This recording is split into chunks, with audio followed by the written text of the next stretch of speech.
दोस्तों अब हमारा प्लान ऑफ एक्शन क्या होना चाहिए, हमें आगे बेटरमेंट करना चाहिए कि नहीं करना चाहिए। क्योंकि दोस्तों आपको पता है 12 तारीख को हमारा अलॉटमेंट लेटर हमें पता चलने वाला है कि हमें कैप 2 के थ्रू हमें कॉलेज मिला कि नहीं मिला। तो सभी चीज़ों को अभी से हमें समझ के रखना चाहिए और वही चीज़ें इस वीडियो के अंदर मैं बताने वाला हूँ।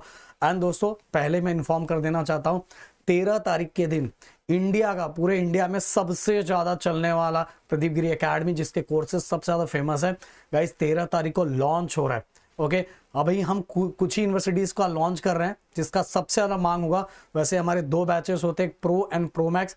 प्रो मैक्स कुछ ही कॉलेज, कुछ ही यूनिवर्सिटीज के लिए हम लोग करते हैं क्योंकि हम सब जगह हम टाइम नहीं दे पाते हैं। इसीलिए गाइस 13 तारीख को लॉन्च हो रहा है और उस दिन कुछ बच्चों को हम डिस्काउंट भी देने वाले हैं। और जिस को उस कोर्स में इनरोल होना है तो भाई डिस्क्रिप्शन में जो ईमेल आईडी मैंने गूगल फॉर्म दिया है उस गूगल फॉर्म को फटाफट फिलअप कर लो, क्योंकि जो गूगल फॉर्म में रहेंगे उन बच्चों को अपने आप, अगर डिस्काउंट अगर फिर भी खत्म भी हो चुका रहेगा तो भी बच्चों को डिस्काउंट मिल चुका रहेगा। इसलिए गूगल फॉर्म में फिलअप करके रख दो फटाफट और अपनी यूनिवर्सिटी का नाम भी लिख दो। हम देखना चाहेंगे कौन सी यूनिवर्सिटीज के बच्चे ज्यादा हैं जिनके कोर्सेस हमें ज्यादा लॉन्च करने चाहिए। ओके, तो अब बात करते हैं कैप 2। कैप 2 दोस्तों 12 तारीख को हमें पता चल जाएगा, शाम तक हमें समझ में आ जाएगा। बट गाइस क्वेश्चन ये है कि सर इन केस अगर मुझे कॉलेज अलॉट होता है तो क्या मुझे आगे भी बेटरमेंट के लिए जाना चाहिए कि नहीं जाना चाहिए। देखो दोस्तों यहाँ एक क्लियरली एक बात मैं बोलना चाहूंगा कि अगर आपका कोई ड्रीम कॉलेज था जो आपको चाहिए था, अगर वो ड्रीम कॉलेज आपको कैप 2 में अलॉट हो चुका है तो भाई मैं बोलना चाहूंगा बिल्कुल मत जाओ अगर आपका ड्रीम कॉलेज है। बट अगर आपको ऐसा है कि नहीं सर जस्ट कॉलेज अलॉट हुआ है बट मुझे ऐसा लग रहा है कि मैं अगर नेक्स्ट राउंड में जाऊंगा तो थोड़ा कुछ मुझे और अच्छा भी मिल सकता है क्या, अगर ऐसे दिल में ऊपर नीचे आपको हो रहा है, थोड़ा बहुत ऐसे चीजें ऊपर नीचे हो रही है, मुझे थोड़ा और करना चाहिए, तो भाई चला जाना चाहिए। कैप 3 में भी चला जाना चाहिए क्योंकि कैप 3 में भी आपको बेटरमेंट ऑप्शन है। बस एक चीज याद रखना, कैप 2 के बाद कैप 3 में जब जाओगे तो आपको स्टार्टिंग के 6 कॉलेज, जो 6 प्रेफरेंस आप लिस्ट में भरोगे ना भाई, वो सोच समझ के भरना, क्योंकि अगर उसमें से कोई भी कॉलेज आपको अलॉट हो जाता है तो आपको लेना पड़ेगा। मतलब तीसरा वाला जो ऑप्शन फॉर्म भरोगे बहुत सोच समझ के भरना पड़ेगा। स्टार्टिंग के 6 प्रेफरेंस बहुत नेक्स्ट लेवल का भरना कि जिससे अगर वो नहीं मिला तो भी कोई टेंशन नहीं और मिल गया तो सोने पे सुहागा। इसलिए 6 के बाद अपने ड्रीम कॉलेज है 6 के बाद भरो भाई। ड्रीम कॉलेज चलो ऊपर भरोगे तो भी चलेगा, बट सोच समझ के 6 भरना, क्योंकि आगे हर में रूल अलग अलग है। और दोस्तों बेटरमेंट करने से कुछ लॉस तो है नहीं, क्योंकि अगर आपको इस राउंड में कॉलेज अलॉट हो गया है और अगर नेक्स्ट राउंड, बट यहाँ एक गड़बड़ बच्चे बहुत सारे क्या करते हैं पता ओमकार सर, नेक्स्ट राउंड में जब बेटरमेंट करते हैं ना तो बेटरमेंट में कभी कभार कुछ ऐसे कॉलेजेस डाल देते हैं जो पहले मिला कॉलेज था उससे भी खत्म है कहानी। समझ रहे, कुछ ऐसे होते हैं उन्होंने पहले राउंड में कॉलेजेस नहीं डाले थे, अगर पहले में डाला तो वही कॉलेज उनको मिला होता, पर डाला नहीं था और गलती से नेक्स्ट में वो कॉलेज डाल दिया जो मिला है उससे भी खराब था। अगर नेक्स्ट राउंड में आपको कोई भी कॉलेज अलॉट हो जाता तो उसके पहले जो मिला है ना वो चला जाएगा भाई, वही कॉलेज मिलेगा। इसलिए बेटर का मतलब होता है पहले से बेटर।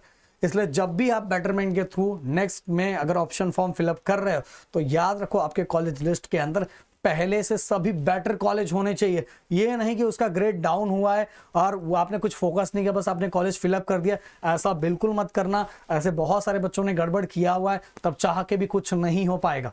समझ में आ रहा है। हाँ, बेटरमेंट करना बहुत अच्छा है बट उसको सही तरीके से यूज करना बहुत जरूरी है गाइस। कभी कभी हम अपने पैर पे कुल्हाड़ी मार लेते हैं भाई। हाँ, अगर आपको कॉलेज कुछ भी अलॉट ही नहीं हुआ, अभी भी सीट नहीं मिला है, कुछ नहीं मिला है, तो भाई सिंपल सी बात आपको नेक्स्ट राउंड में जाना ही पड़ेगा। और कॉलेज भी अलॉट क्यों नहीं हुआ वो आपके रीजन, आपकी गलती के कारण, क्योंकि आप अपने अकॉर्डिंग सब चीजों को फिलअप नहीं कर रहे, इसीलिए गाइस आपसे ये गलती हो रही है।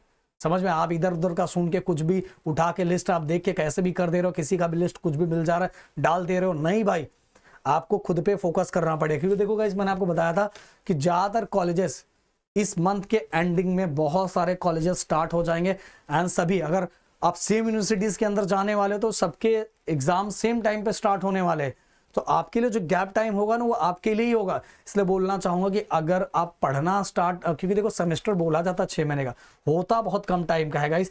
मैं बोलना चाहूंगा ये पहला साल ही हमें समझना होता है। बहुत सारे लोग ऐसे होते हैं जो बच्चों को बोर्ड की तरह ही पढ़ाते रहते हैं। भाई यहाँ पढ़ाने का तरीका, समझने का तरीका एंड उसको खुद को रिवीजन करने का तरीका, सब कुछ इंजीनियरिंग में चेंज हो चुका रहता है। अगर उस वाइज हम नहीं पढ़ेंगे, लिखने का तरीका, इवन गाइस बहुत सारे जगहों पे तो पेन भी मैटर करता है। अगर आप वो बहुत सारे रूल्स होते हैं, अगर ये पेन यूज नहीं करोगे तो भी कैंसिल हो जाएगा, ऐसे बहुत। तो आपको अपने यूनिवर्सिटीज का, और मैं देखूंगा कौन सा ऐसे ज्यादा बच्चे हैं जो मेरे इधर ज्यादा यूनिवर्सिटीज के कौन से बच्चे हैं, तो उस वाइज ही हम आगे वीडियोस लेके आएंगे। तो अपनी यूनिवर्सिटी का भी नाम भी कमेंट में लिखते जाना, जैसे मेरा फोकस बना रहेगा कि मेरे ये वीडियो ज्यादा कौन से यूनिवर्सिटीज के बच्चों तक पहुंच रहा है, तो उससे रिलेटेड वीडियो मेरा ज्यादा आप लोगों को दिखेगा। आज राहुल सर अपने प्रदीप गिरी एकेडमी पे अब धीरे धीरे बहुत सारी यूनिवर्सिटीज के वीडियो बनाने वाले हैं। तो प्रदीप गिरी एकेडमी ये चैनल भाई आपके पास होना चाहिए, फिर से बोल रहा हूँ। वैसे हो सकता है अभी नहीं तो 3 महीने के बाद दौड़ के आप आओगे, पर तब पछताने से अच्छा है कि भाई अभी से कंटिन्यू फॉलो करोगे तो रिजल्ट बहुत अच्छा होगा। आपका कितना भी अच्छा सीईटी का परसेंटाइल हो, आपका कितना भी अच्छा 12th का परसेंटाइल हो, बट एक ओवर कॉन्फिडेंट और गलत डिसीजन ना आपको बहुत बहुत बड़ा लॉस कर सकता है गाइस, बहुत बड़ा लॉस कर सकता है। तो दोस्तों आपने पहला साल संभाल लिया ना, तो अगले साल से आप सब चीजें समझ चुके रहते हो। सेकेंड ईयर के बाद ये ना 12th से भी ज्यादा सिंपल लगने लगता है, बहुत ज्यादा सिंपल लगने लगता है, और अपने ऑटो मोड पे ही अपना ये डिग्री हो जाता है। बट पहला साल बस आपको समझना रहता है। तो शायद जो चीजें मैंने बताई जरूर आप उसको फोकस करोगे। मिलते हैं नेक्स्ट वीडियो में। Thank you so much guys. जय हिंद एंड जय महाराष्ट्र दोस्तों।